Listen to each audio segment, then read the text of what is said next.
Kim Jong-un est considéré comme un dieu. Les gens ne peuvent pas l'approcher. Une vie digne d'une série télé entre saga familiale et film catastrophe. Pour la première fois, nous allons plonger dans le cerveau de Kim Jong-un.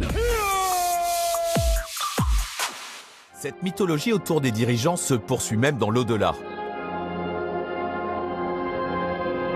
Comme en atteste ce reportage de la télévision nationale consacré à l'apparition de phénomènes paranormaux.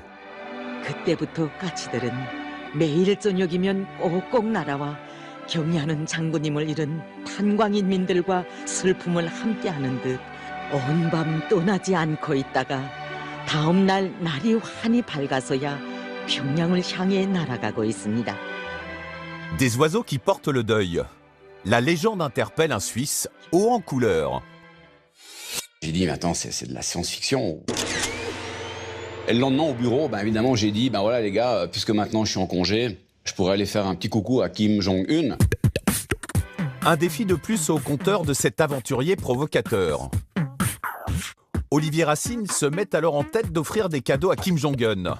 Un morceau du célèbre Mont Cervin et un chocolat géant non moins célèbre en souvenir de ses années passées en Suisse.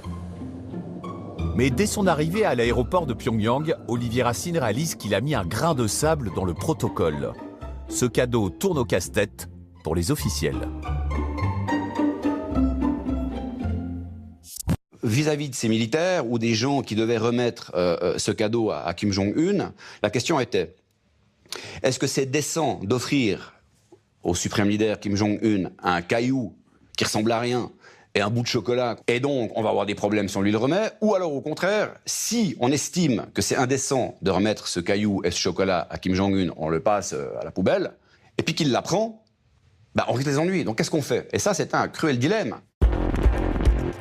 Kim Jong-un a-t-il finalement reçu son cadeau? Olivier Racine l'ignore. Mais pour ce geste, le Suisse a été décoré par le ministère nord-coréen des Affaires étrangères. Quand il m'a agrafé cette décoration sur la poitrine, j'étais quand même un peu impressionné, et puis j'étais content de voir que ça s'était bien passé. Les aventures d'Olivier Racine ont fait la joie des médias suisses. Il en a même tiré un livre, un ouvrage dont le ministère français des Affaires étrangères a demandé une copie pour ses archives. Un portrait inédit de 90 minutes avec des infos et des images totalement exclusives tournées en Corée du Nord par nos équipes. Kim Jong-un a perdu la tête. Il tue des proches de son père. Kim Jong-un fait vraiment régner la terreur.